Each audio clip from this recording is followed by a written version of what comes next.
السلام علیکم ورحمۃ اللہ وبرکاتہ۔ ہدایت الثانی کا سبق نمبر 83، صفحہ نمبر 404۔ وَهَذَا عَلَى وُجُوهٍ، یہاں سے شروع ہو رہا ہے، کتاب نکالیں اور اس کی عبارت کو سنیں۔ بسم اللہ الرحمن الرحیم، اللہم صلی علی محمد کما تحب وترضى، جزا اللہ عنا محمد ما هو آلہ۔ وهذا على وجوه، اما ان يعلق طلاق بمجيء الوقت او بفعل الاجنبي او بفعل نفسه او بفعل المرأة، وكل وجه على وجهين، اما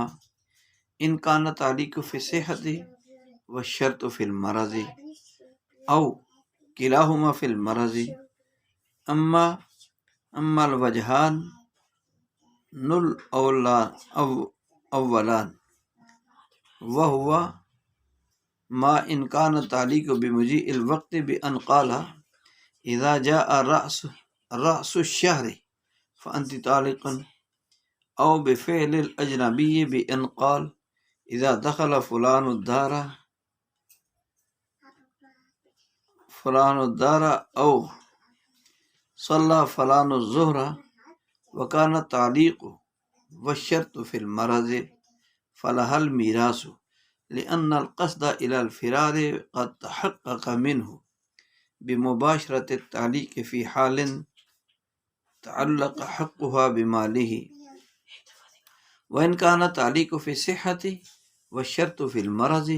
لم ترث. وقال ظفر رحمه الله تعالى ترث لأن المعلق بالشرط ينزل عند وجود الشرط كالمنجز، فكان إيقاعا في المرض، ولنا أن التعليق السابق يصير تطليقا عند الشرط حكما لا قصدا، ولا ظلم إلا عن قصد فلا يرد تصرفه. فأما الوجه الثالث وهو ما إذا علقه بفعل نفسه، فسواء كان التعليق في الصحة والشرط في المرض أو كانا في المرض والفعل مما له منه بد أو لا بد له منه، فيصير فارا لوجود قصد الإبطال، إما بالتعليق أو بمباشرة الشرط في المرض، وإن لم يكن له من فعل الشرط بد فله من التعليق ألف بد، فيرد تصرفه دفعا للضرر عنها.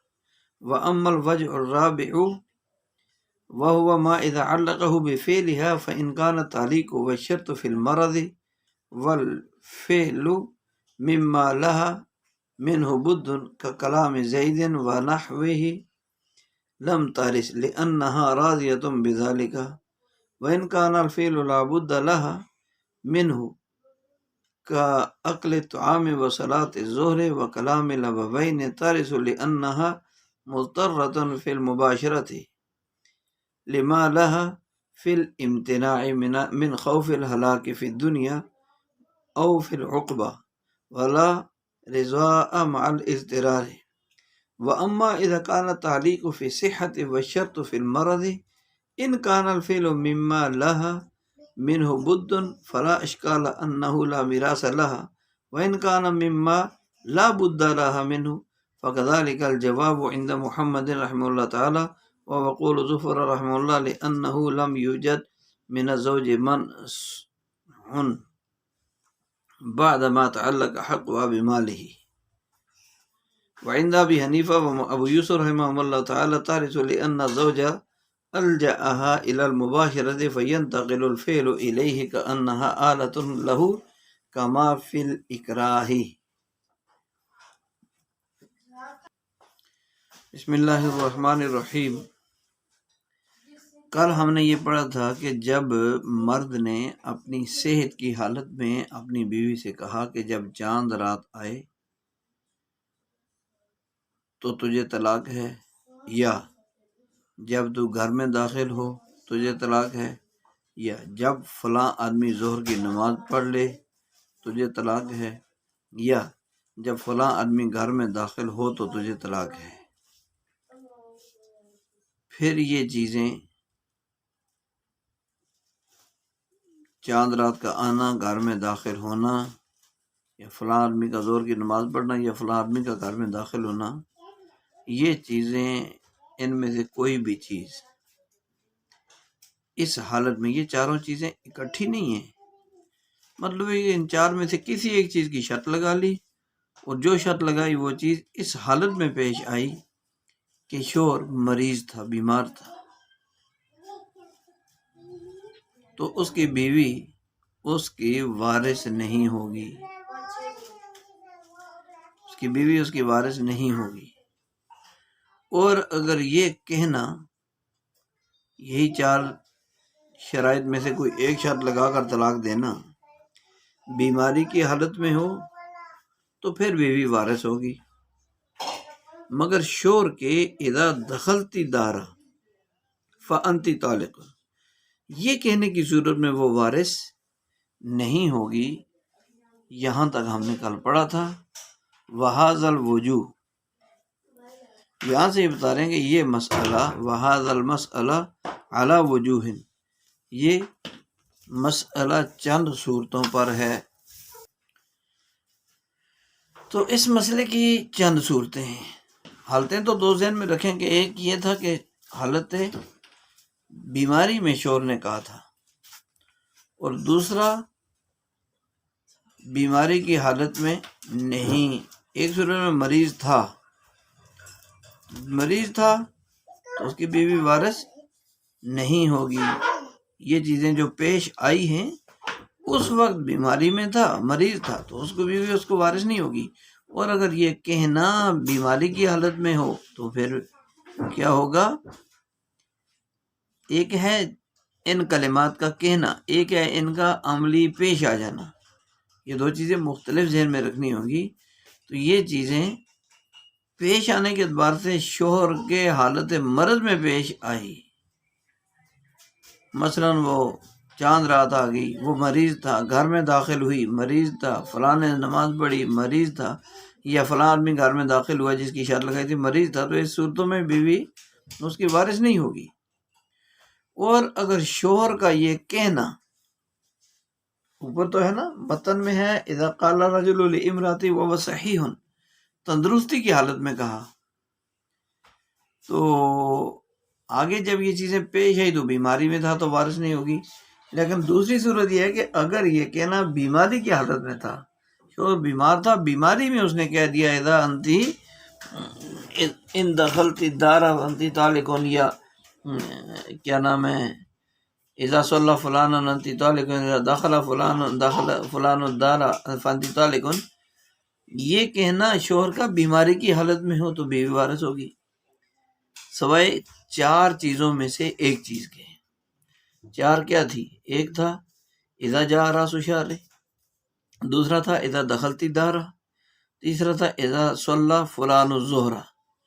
ان تینوں کو تم مستثنا کر دو۔ اذا دخل فلان الدار فانتی طالق، یہاں سے یہ بتانا چاہتے ہیں مگر شوہر کے اذا دخلتی دارا کہنے والی صورت میں وارث نہیں ہوگی۔ تو یہ مسئلہ چند صورتوں پر منقسم ہے۔ پہلی صورت یہ ہے کہ اما ان يعلق الطلاق بمجيء الوقت، کہ یا تو شوہر طلاق کو وقت کے آنے پر معلق کرے گا، یا يعلق الطلاق بفعل الاجنبی، یا کسی اجنبی آدمی کے کسی فعل کے ساتھ معلق کرے گا، جیسے اس نے کہا کہ اذا صلی فلان الظہر یا اذا دخل فلان، تو یہ اجنبی کے فعل کے ساتھ معلق کرے گا دو، یا بفعل نفسہ، یا اپنی ذات کے کسی فعل کے ساتھ معلق کرے گا اپنے فعل پر، او بفعل المرأة، یا بیوی کے کسی فعل پر، جیسے ان دخلتی دارا، یا آپ نے کہہ دیا ان دخلت الدار فانتی طالق، تو یہ شوہر یا تو طلاق کو وقت کے آنے کے ساتھ معلق کرے گا، یا طلاق کو اجنبی آدمی کے فعل کے ساتھ معلق کرے گا، یا اپنے کسی فعل کے ساتھ معلق کرے گا کہ میں نے فلاں کام کیا تو طلاق والی ہے، یا عورت ہی کے کسی بیوی کے کسی کام کے ساتھ معلق کرے گا تو گھر میں داخل ہو گئی تو طلاق والی ہے۔ تو یہ معلق کرے گا۔ تو ہر صورت کی دو صورتیں ہیں، ہر صورت کی دو صورتیں ہیں۔ تو یہ چار صورتیں ہم نے ذہن میں رکھنی ہیں۔ طلاق کو آنے والے وقت کے ساتھ معلق کرے گا، ایک بات یہاں سے بتانا چاہتے ہیں وَكُلُّ وَجْهٍ عَلَى وَجْهَيْنِ، ہر صورت کی دو صورتیں ہیں، ہر صورت کی دو صورتیں ہیں۔ وہ ہر صورت کون سی ہے؟ یہ کہ طلاق کو وقت آنے کے ساتھ معلق کرنا، جیسے اذا جاء رأس الشہر، وقت آنے سے معلق ہو گیا۔ اذا جاء یوم الجمعہ فانت طالق، یہ وقت کے ساتھ معلق ہو گیا۔ تو اس کی دو قسمیں ہیں، یا ان یعلق الطلاق بفعل الاجنبی، یا طلاق کو کسی اجنبی آدمی کے فعل کے ساتھ معلق کر دیا، اس کی بھی دو قسمیں ہیں۔ او ان یعلق الطلاق بفعل نفسہ، یا اپنے کسی فعل کے ساتھ معلق کر دیا طلاق کو، پھر بھی اس کی بھی دو قسمیں ہیں۔ او ان یعلق الطلاق بفعل المرأة، بیوی کے کسی کام کے ساتھ معلق کر دیا، تو اس کی بھی دو قسمیں ہیں۔ تو اس کو سمجھانے کے لیے کہہ رہے ہیں وَكُلُّ وَجْهٍ عَلَى وَجْهَيْنِ، ان چار قسموں میں سے ہر قسم کی دو قسمیں ہیں، دو صورتیں ہیں، ہر صورت کی دو صورتیں ہیں۔ کیا دو صورتیں ہیں؟ اما ان کانت تعلیق فی الصحت، کہ یا تو تعلیق حالت صحت میں ہوگی، یعنی شوہر نے جو طلاق کو معلق کیا تھا اس وقت شوہر تندرست تھا، وہ شرط فی المرض، اور جس کی ساتھ شرط لگائی تھی وہ بیماری کی حالت میں پائی گئی، شرط بحالت مرض ہوگی۔ او کلاہما فی المرض، یا دونوں چیزیں، شوہر کا معلق کرنا اور اس شرط کا پورا ہو جانا، دونوں حالت مرض میں شوہر جب معلق کیا تھا پھر بھی بیمار تھا، جب وہ واقع ہو گئی وہ کام جس چیز کے ساتھ جزا پائے گی وہ بھی جو ہے وہ بیماری کی حالت میں شوہر بیمار تھا۔ دو صورتیں ہوگی۔ پہلی صورت یہ ہے کہ کانا تعلیق الطلاق فی الصحہ، طلاق کو معلق کرنا تو حالت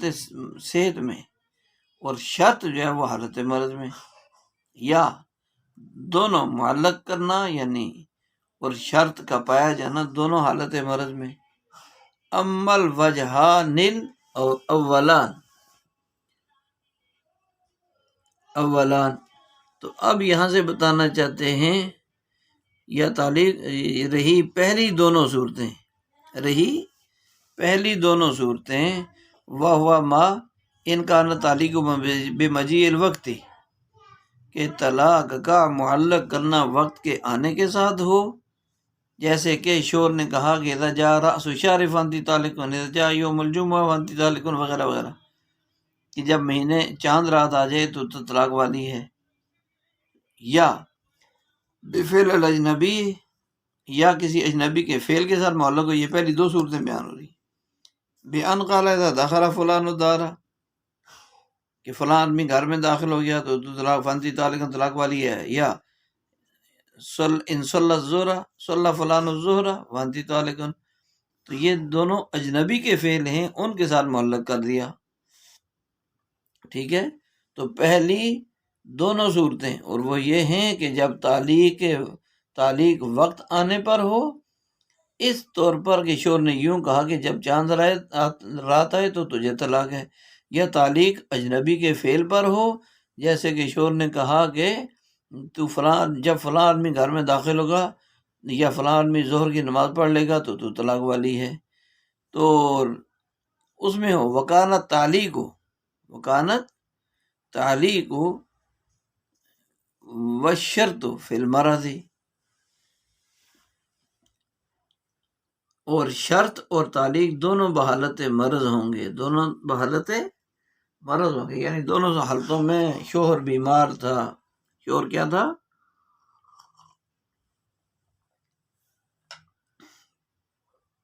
تو عورت کو میراث ملے گی. فلاح المیراث، عورت کو میراث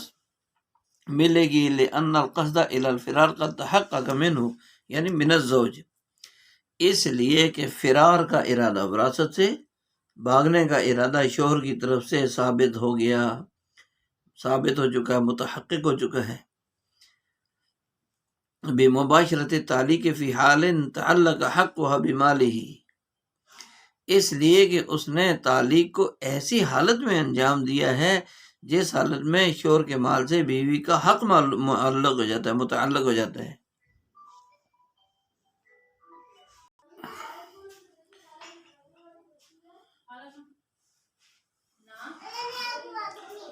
تو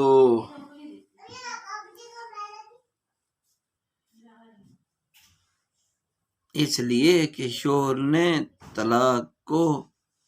جو تعلیق کو، طلاق کو معلق کرنا ایسی حالت میں انجام دیا جس حالت میں شوہر کے مال سے بیوی کا حق معلق تھا، متعلق ہو جاتا ہے، حالت معلق ہو جاتا ہے. وَإِنْ كَانَ التَّعْلِيقُ فِي الصِّحَّةِ، اور اگر تعلیق یعنی طلاق کو معلق کرنا کسی شرط کے ساتھ یہ شوہر کی صحت کی حالت میں ہو، وَالشَّرْطُ فِي الْمَرَضِ، اور شرط بحالت مرض ہو، پھر بیوی وارث نہیں ہوگی، پھر بیوی وارث نہیں ہوگی. تو اس مسئلہ کی چند صورتیں آپ نے سمجھ لی ہوں گی. شوہر نے کسی وقت کے آنے پر طلاق کو معلق کر دیا، دوسرا طلاق کو کسی اجنبی کے فعل پر معلق کر دیا، تیسری صورت طلاق کو اپنے نفس کے فعل پر معلق کر دیا، چوتھا طلاق کو بیوی کے فعل پر معلق کر دیا ہو. پھر ان میں سے ہر ایک کی دو دو صورتیں، یہ چار صورتیں، ان میں سے ہر ایک کی دو تو کل 8 صورتیں ہو جائیں گی. وہ دو کس طرح ہے؟ نمبر 1 تعلیق صحت کی حالت میں ہو، یہ صحت ساری مرد کی بات ہو رہی ہے، صحت کی حالت میں ہو اور شرط حالت مرض میں ہو. نمبر 2 تعلیق اور شرط دونوں حالت صحت میں ہوں. نمبر 3 تعلیق اور شرط دونوں حالت مرض میں ہوں. نمبر 4 تعلیق حالت مرض میں ہو اور شرط حالت صحت میں ہو. اب ان کی تفصیل یہ ہے کہ تیسری اور چوتھی صورت، تیسری اور چوتھی صورت میں عورت پر طلاق واقع ہو جائے گی اور وہ وراثت کی مستحق نہیں ہوگی. البتہ پہلی اور دوسری صورت میں طلاق نہیں مانی جائے گی اور بیوی شوہر کے مال کی وارث ہوگی، کیونکہ ان صورتوں میں شوہر کی طرف سے فرار کا قصد متحقق ہو چکا ہے. کون سی دو صورتیں؟ پہلی اور دوسری. شوہر کا قصد، جو فرار کا قصد متحقق ہو چکا ہے، اس لیے کہ شوہر نے ایسی حالت میں طلاق کو معلق کیا ہے، یعنی بحالت مرض، حالت میں کہ جس حالت میں اس کے مال سے بیوی کا حق متعلق ہو چکا ہے. یہ جو تیسری اور چوتھی صورت، اس لیے اس صورت میں شوہر کا یہ فعل فرار کہلائے گا. شوہر کا یہ فعل یعنی بیماری کی حالت میں شوہر جو ہے وہ تعلیق کر رہا ہے، طلاق کو معلق کر رہا ہے، تو اس کا مطلب ہے کہ یہ بیوی کو وراثت دینے سے بھاگ رہا، اور اس کی بیوی امرأۃ فارن، بھاگنے والے کی بیوی ہوگی، اور امرأۃ فار میراث کی مستحق ہوتی ہے، لہٰذا یہ بیوی بھی اپنے شوہر کی وارث ہوگی، یہ بیوی بھی اپنے شوہر کی کیا ہوگی؟ وارث ہوگی. اور امام ظفر رحمۃ اللہ علیہ وہ فرماتے ہیں کہ تارثو، ان دو صورتوں میں بھی جن میں ہمارے نزدیک وارث نہیں ہوگی، وہ کہتے ہیں وارث ہوگی. لأن المعلق بالشرط، لأن المعلق بالشرط ينزل عند وجود الشرط كالمنجز. تو امام ظفر رحمۃ اللہ علیہ فرماتے ہیں کہ بیوی وارث ہوگی، اس لیے کہ جو چیز شرط پر معلق ہوتی ہے وہ وجود شرط کے وقت منجز یعنی فوری واقع ہونے والی طلاق کی طرح ثابت نہیں ہوگی، ثابت ہو جاتی ہے، لہذا یہ بحالت مرض ایقاع شرط کے درجے میں ہوگا۔ اور ہماری دلیل یہ ہے وَلَنَا، یہاں سے ہماری دلیل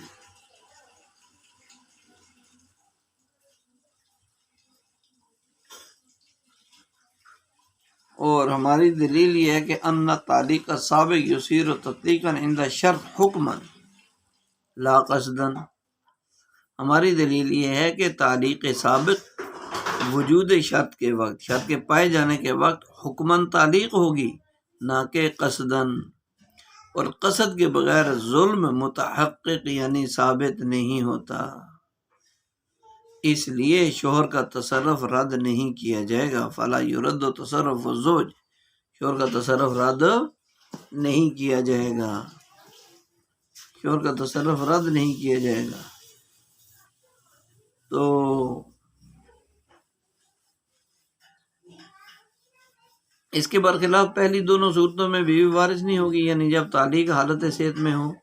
یا دونوں تعلیق اور شرط حالت کے صحت میں ہو تو ان دونوں صورتوں میں بیوی وارث نہیں ہوگی، لیکن امام ظفر رحمۃ اللہ علیہ فرماتے ہیں کہ پہلی صورت میں بھی وارث ہوگی،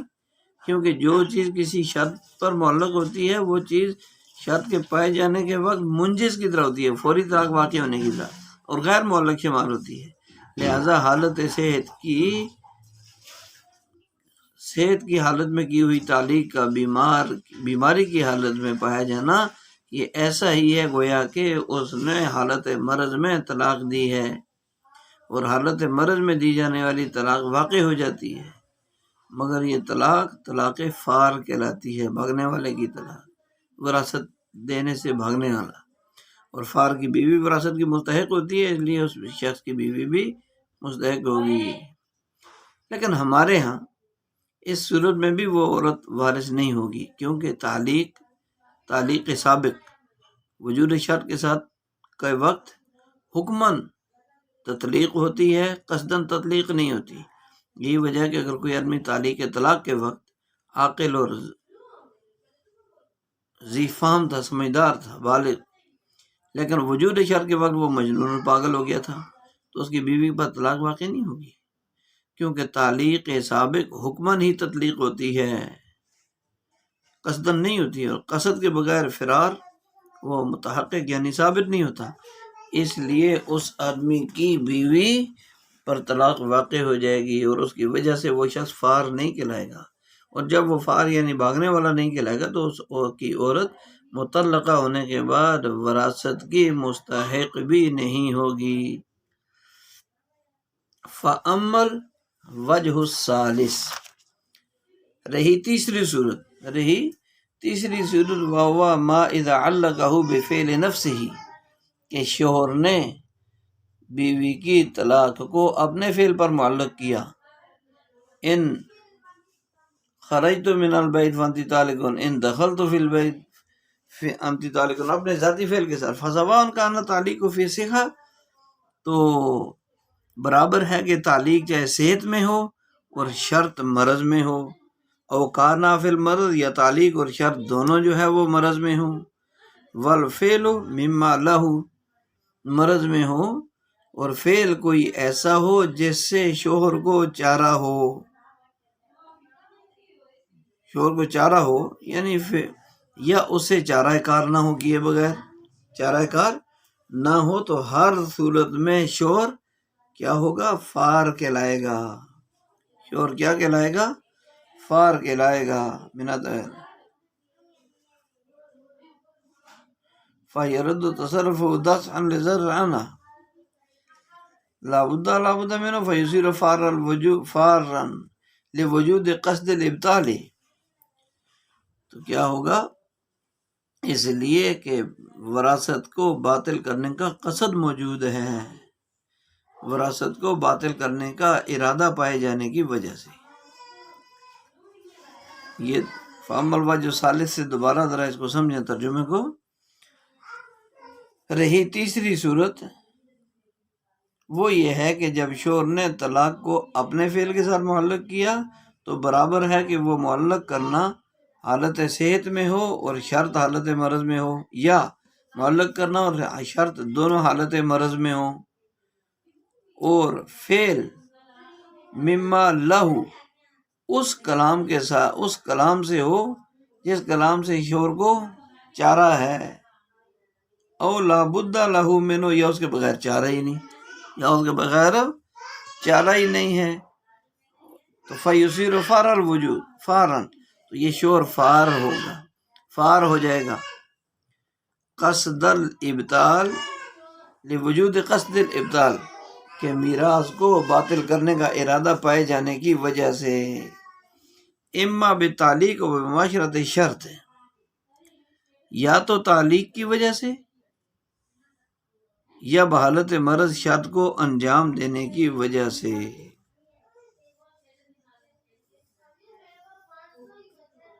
اما بتعلیق فی المرض، یا تو تعلیق کی وجہ سے بحالت مرض، یا مباشرت شرط فی المرض، یا حالت مرض میں شرط کو انجام دینے کی وجہ سے۔ وَإِلَّمْ يَكُنْ لَهُ مِنْ فعل شرط، اور اگرچہ فعل شرط سے شوہر کو کوئی چارہ کار نہ ہو، وَإِلَّمْ يَكُنْ لَهُ مِنْ فعل شرط بُدٌ، کوئی چارہ کار نہ ہو، فَلَهُ مِنَ التعلیق الف بد، تو کیا ہے؟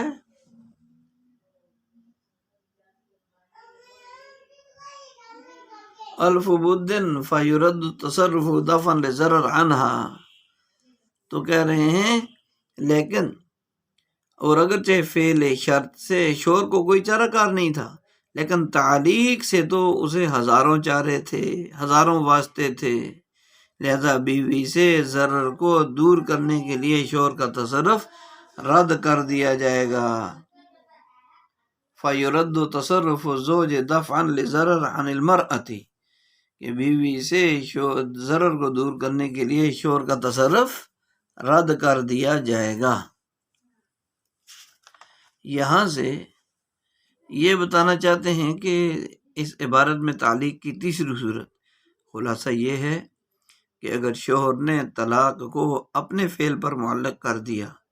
تو اس میں تمام صورتیں برابر ہیں، چاہے معلق کرنا حالت صحت میں ہو اور شرط حالت مرض میں ہو، یا معلق کرنا اور شرط دونوں حالت مرض میں ہوں، اور خواہ وہ فعل کوئی ایسا ہو جس کو انجام دیے بغیر چارہ ہی نہ ہو۔ مثلاً شوہر نے یہ کہہ کر طلاق کو معلق کر دیا کہ میں زید سے بات نہیں کروں گا، تو اب اس فعل کو کرنا شوہر کے لیے ضروری نہیں ہے بات کرنا، بلکہ اس کے بغیر بھی اس کا نظام چل سکتا ہے، یا وہ ایسا فعل ہو جس سے معلق کیا اس نے اپنی ذات کے ساتھ، جس کا کرنا ضروری ہو اور اس کو انجام دینے کے علاوہ کوئی دوسرا راستہ بھی نہ ہو۔ مثلاً شوہر نے کھانا کھانے پر طلاق کو معلق کر دیا، اگر میں کھانا کھاؤں تو تجھے طلاق ہے، یا نماز پڑھنے پر معلق کر دیا کہ میں نماز پڑھوں تو تجھے طلاق ہے، تو ظاہر ہے کہ ان صورتوں میں اس کے لیے یہ نماز پڑھنے اور کھانا کھانے کے بغیر تو چارہ کار نہیں ہے، اس لیے اس صورت میں وہ شوہر فار من المیراث کہلائے گا، اور اس کی بیوی امراۃ فارن کہلائے گی، بھاگنے والے کی بیوی، بگوڑے کی بیوی، وراثت سے بگوڑے کی بیوی جو مستحق وراثت ہوگی، اس لیے کہ شوہر نے مرض الموت میں طلاق کو معلق کر کے یا اس حالت میں شرط کو انجام دے کر بیوی کے حق کے وراثت کو باطل کرنے کا ارادہ کیا ہے، اس لیے اس کا یہ ارادہ اسی کے منہ پر مار دیا جائے گا، اسی کے منہ پر مار دیا جائے گا۔ تو وَإِلَّمْ يَكُنْ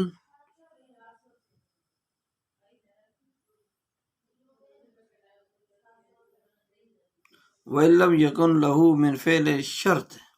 یہاں سے بتانا چاہتے ہیں کہ امر لابودی پر طلاق کو معلق کرنے کی صورت میں شوہر کو معذور نہیں سمجھا جائے گا، ایسا کام جس کے کیے بغیر چارہ ہی نہیں، جیسے نماز پڑھنے کا کہہ دیا میں نماز پڑھوں تجھے طلاق ہے، نماز کے بغیر تو چارہ ہی نہیں، تو امر لابودی ایسا کام جس کے کیے بغیر چارہ نہیں، اس پر طلاق کو معلق کرنے کی صورت میں شوہر کو معذور نہیں سمجھا جائے گا، شوہر کو معذور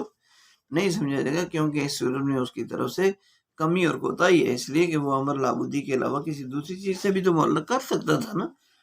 جب خود اس نے اتنی بڑی غلطی کر لی ہے کہ ایک ایسے کام کے ساتھ طلاق کو معلق کر دیا جس کام کے کیے بغیر چارہ نہیں، اس کا مطلب ہے کہ طلاق دینا چاہتا ہے، وراثت دینے سے بھاگنا چاہتا ہے، تو ظاہر ہے کہ اس کا انجام بھی اس کو بھگتنا پڑے گا۔ اس صورت میں بھی بیوی سے ضرر کو دور کرنے کے لیے شوہر کے تصرف کو اور اس کے ارادے کو رد کر دیا جائے گا۔ وَأَمَّا الْوَجْهُ الرَّابِعُ وَهُوَ مَا إِذَا عَلَّقَهُ بِفِعْلِهَا، وہ چوتھی صورت یہ ہے کہ جب شوہر نے طلاق بیوی کے فعل پر معلق کر دیا، شوہر نے طلاق کو بیوی کے فعل پر کیا کر دیا؟ معلق کر دیا۔ تو فَإِنْ كَانَ تَعْلِيقُ وَالشَّرْطُ فِي الْمَرَضِ، اگر تعلیق یعنی طلاق کو معلق کرنا اور شرط دونوں حالت مرض میں ہوں، والفعل مما لها منه بد، اور جو ہے فعل کوئی ایسا ہو جس سے عورت کو چارہ کار حاصل ہو، یعنی اس کے کیے بغیر بھی گزارا چل سکتا ہو، فَيُرَدُّ، تو پھر کیا ہو جائے گا؟ كَكَلَامِ زَيْدٍ وَنَحْوِهِ لَمْ تَرِث، جیسے کہ زید کا کلام، زید سے گفتگو کرنا، وہ کہتا ہے جی اگر تو نے زید سے گفتگو کر دی تو تو طلاق والی ہے، تو اس سے بیوی وارث نہیں ہوگی، بیوی وارث نہیں ہوگی، اس لیے کہ وہ حرمان وراثت پر راضی ہے، اس لیے کہ وہ حرمان وراثت پر کیا ہے؟ راضی ہے۔ اور وراثت سے محروم ہونے پر بھی راضی ہے، لأنها راضیۃ بذلک، وإن كان الفعل لا بد لها منه، اور اگر کسی ایسے بیوی کی طرف سے کسی ایسے کام کے انجام دینے کے ساتھ طلاق کو معلق کر دیا کہ جس کے کیے بغیر بیوی کو چارہ ہی نہیں، جیسے کھانا کھانا، ظہر کی نماز پڑھنا، ماں باپ سے ملنا، اور اگر تو اپنے ماں باپ سے ملے گی اس مہینے میں تو تجھے طلاق ہے، اگر تو نے ظہر کی نماز چاشت کی نماز ظہر کی نماز پڑھی تو تجھے طلاق ہے، تو اب کیا ہو گیا؟ ان کاموں کے بغیر تو اس کو چارہ نہیں ہے، تو ایسی چیزوں کے ساتھ معلق کیا جن کے کیے بغیر بیوی کو چارہ ہی نہیں، تو پھر جو ہے وہ وارث بنے گی، بیوی کیا ہوگی؟ بیوی وارث ہوگی، جیسے کہ اکل طعام و صلاۃ ظہر، کھانا کھانا، ظہر کی نماز پڑھنا، والدین سے بات کرنا، تو ان صورتوں میں وارث بننے کے لیے انہا مضطرۃ فی المباشرۃ، اس لیے کہ وہ ان کاموں کو انجام دینے میں تو مجبور ہے، وہ کیا ہے؟ مجبور ہے، لما لها فی الامتناع من الخوف، من خوف الہلاک فی الدنیا او فی العقبہ، اس لیے کہ اسے نہ تو یہ کام نہ کرنے کی صورت، مثلا ظہر کی نماز ہے، والدین سے ملنا ہے، نہ کرنے کی صورت میں دنیا میں ہلاکت کا خوف ہے یا آخرت میں ہلاکت کا خوف ہے، او فی العقبہ، ولا رضا مال اضطرار، اور اضطرار کے ہوتے ہوئے رضامندی متحقق نہیں ہوتی، جب ایک کام آدمی کو مجبور کر دیا جائے اور وہ مجبور ہو کر بے بس ہو کر دے تو یہ نہیں کہیں گے اس نے رضامندی سے کیا، رضامندی متحقق نہیں ہوتی بغیر رضا اضطرار کے ہوتے ہوئے، یہ تو اس کو مجبور کیا گیا ہے۔ اور جب وَأَمَّا إِذَا كَانَ تَعْلِيقُ فِي الصِّحَّةِ وَالشَّرْطُ فِي الْمَرَضِ، اور جب تعلیق صحت میں اور شرط حالت مرض میں ہو، شوہر کے حالت مرض میں ہو، ان کان الفعل مما لها من بد، تو اگر وہ جس کام سے معلق کیا ہے وہ کام ان کاموں میں سے ہو جن کے بغیر جس سے عورت کو چارہ حاصل ہے، تو اس بات میں کوئی اشکال نہیں ہے، لا اشکال انہ لا میراث لہا، کہ عورت کو کوئی میراث نہیں ملے گی، ایسے کام کے ساتھ معلق کیا عورت کے لیے کرنا ضروری تھوڑا، یا نہ کرے نہ اس کام سے رک جائے، مثلا اس نے کہا تو فلاں دوست کے گھر جائے گی تو تجھے طلاق ہے، نہ جائے، اس کام سے چارہ ہے نا، اس کو حاصل ہے، یعنی اس کے بغیر گزارا کر سکتی ہے، تو پھر اب جو ہے کیا ہوگا؟ عورت کو میراث نہیں ملے گی، عورت کو میراث نہیں ملے گی۔ وَإِنْ كَانَ مِمَّا لَا بُدَّ لَهُ، اور اگر شرط کا معلق کرنا ایسے کام کے ساتھ ہو کہ جس کے کیے بغیر چارہ ہی نہیں ہے، تو فَكَذَلِكَ الْجَوَابُ، تو اس صورت میں بھی عورت وارث نہیں بنے گی، عورت کو وراثت نہیں ملے گی۔ تو امام محمد رحمۃ اللہ علیہ کے نزدیک عورت کو کیا ہوگا؟ یہاں یہی حکم ہے، اور ضرورت کو مفر نہ ہو، تو امام صاحب کے یہاں یہی حکم ہے، امام ظفر کا قول ہے، یہی امام ظفر کا قول ہے، لأنه لم يوجر من الزوج صنع بعد، اس لیے کہ شوہر کے مال سے بیوی کا حق متعلق ہونے کے بعد شوہر کی طرف سے کوئی عمل نہیں پایا گیا، لم یوجد العمل من الزوج، شوہر کی طرف سے کوئی عمل نہیں پایا گیا، من بعد ما تعلق، کہ شوہر کی طرف سے کوئی عمل نہیں پایا گیا بیوی کا حق متعلق ہونے کے بعد، شوہر کے مال سے بیوی کا حق متعلق ہونے کے بعد اس کی طرف سے کوئی عمل، شوہر کی طرف سے کوئی عمل نہیں پایا گیا، اور حضرات شیخین کے نزدیک وہ وارث ہوگی، اس لیے کہ شوہر نے الجا الی المباشرت، شوہر نے اسے وہ کام انجام دینے پر مجبور کیا ہے، شوہر نے اسے وہ کام انجام دینے پر کیا کیا ہے، مجبور کیا، فینتقل الفعل الیہ، تو لہذا کیا ہو جائے گا، فعل شوہر ہی کی طرف منتقل ہو جاوے گا، کأنہا آلۃ لہ کما فی الاکراہ، جیسے کہ شوہر ہی اس کا آلہ ہے، جیسے کہ اکراہ میں ہوتا ہے۔ یہ تو چوتھی وجہ کہ جب شوہر نے طلاق کو بیوی کے فعل پر معلق کر دیا، تو اس کا حکم یہ ہے کہ اگر تعلیق معلق کرنا اور وجود شرط، یہ دونوں چیزیں حالت مرض میں ہوں، اور جس فعل پر معلق کیا گیا وہ کوئی ایسا فعل ہو جس کو انجام دینا بیوی کے لیے ضروری نہ ہو بلکہ اس سے مفر اور چارہ کار ہو، تو اس صورت میں اس فعل کو انجام دینے پر بیوی مطلقہ ہو جائے گی، اور پھر اسے میراث نہیں ملے گی، کیوں کہ اس کام کا انجام دینا بیوی کے لیے ضروری نہیں تھا، مگر اس نے اسے انجام دے کر اپنا حق خود ہی ساقط کرنے پر اپنی رضامندی کا اظہار کر دیا،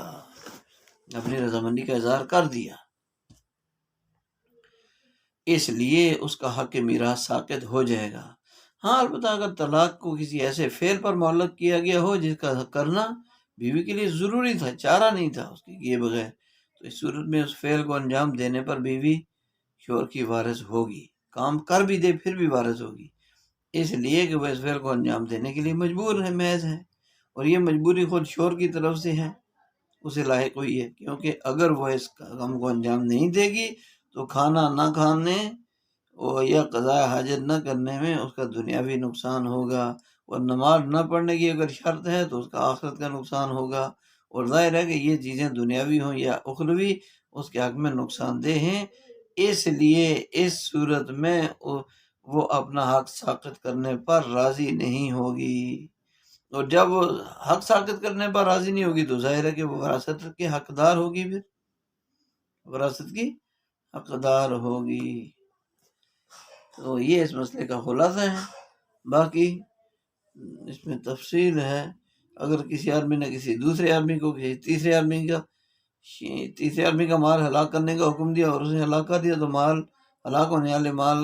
کا ضامن ہالک کے واسطے سے اس آدمی پر ہوگا ضمان جس نے ہلاک کرنے والے کو مال ہلاک کرنے کا حکم دیا تھا، عامر، کیونکہ اس ہلاکت میں ہلاک کرنے والا اور فعل ہلاکت کو انجام دینے والا آدمی نائب ہے، اور اس کا حکم دینے والا شخص اصل اور عامر ہے، اور نائب اور مامور کا فعل اصل اور عامر کی طرف سے منسوب ہوتا ہے، اس لیے عامر اور اصل پر اس مال کا ضمان واجب ہوگا۔ ٹھیک ایسے ہی اس صورت مسئلہ میں بھی عورت کا فعل شوہر کی طرف منسوب ہو جائے گا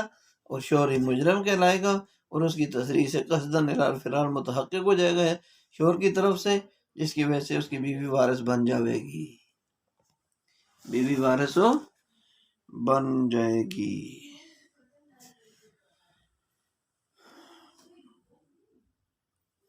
وَإِذَا طَلَّقَهَا ثَلَاثًا وَهُوَ مَرِيضٌ ثُمَّ سَخَ ثُمَّ مَاتَ لَمْ تَرِثْ، اور جب شوہر نے بیوی کو 3 طلاق دے دی حالت مرض میں، پھر وہ صحت یاب ہو گیا، پھر وہ اسے ٹھیک ہونے کے بعد مر گیا، تو بیوی اس کی وارث نہیں بنے گی۔ وقال ظفر تارث، وہ امام ظفر فرماتے ہیں کہ وہ وارث بنے گی، لأنه قصد الفرار حين اوقع في المرض، وہ اس لیے کہ شوہر نے قصد وراثت اس جو ہے فرماتے ہیں کہ اس لیے کہ اس نے مرض الموت میں طلاق واقع کر کے فرار کا ارادہ کر لیا ہے، فرار عن الارث یعنی وراثت دینے سے بھاگنے کا ارادہ کر لیا ہے جب اس نے طلاق کو واقع کیا حالت مرض میں، وقد ماتا اور حالانکہ وہ مر چکا ہے، وہیا فی العدہ اور وہ عدت میں ہے، اور وہ اس حال میں مرا ہے کہ اس کی بیوی عدت میں ہے، اس حال میں مرا کہ بیوی اس کی عدت میں ہے، لہذا وارث ہوگی۔ ولیکن نقول المرض اذا تعقبہ برء، لیکن ہم یہ کہتے ہیں کہ جب مرض کے بعد افاقہ ہو جائے، اور مرض اذا تعقبہ برء جب اس کے پیچھے صحت آ جائے، فهو بمنزلۃ الصحۃ صحت، تو پھر وہ کیا ہوتا ہے، ہم کہتے ہیں کہ جب مرض کے بعد افاقہ ہو جائے، صحت مل جائے، تو وہ صحت کے درجے میں ہی ہے، وہ مرض بھی صحت کے درجے میں ہے، کیونکہ افاقہ سے مرض الموت ختم ہو جاتا ہے۔ لأنه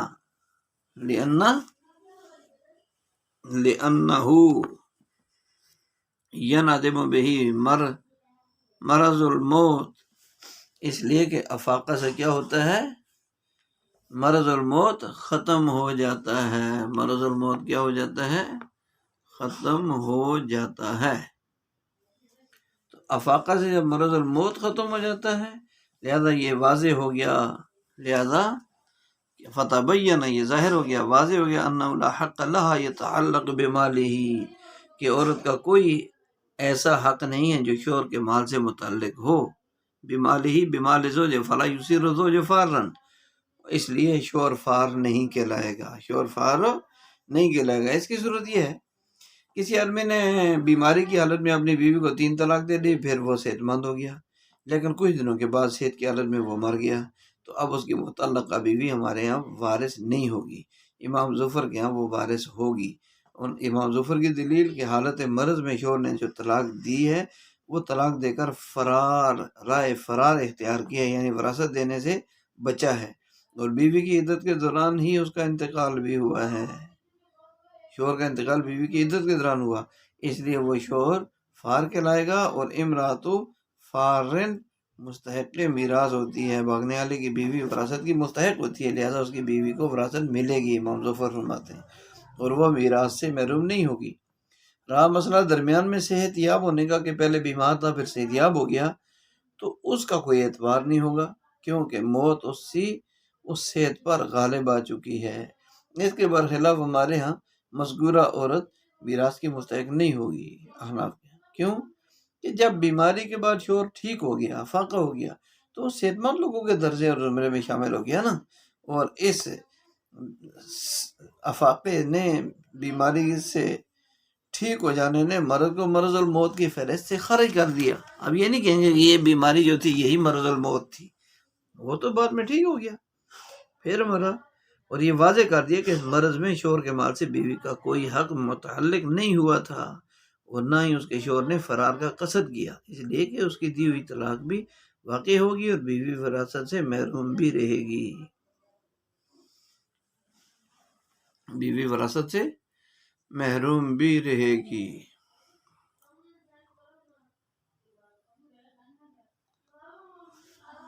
سبحان ربک رب العزت عما یصفون وسلام علی المرسلین والحمد للہ رب العالمین۔ السلام علیکم ورحمۃ اللہ وبرکاتہ۔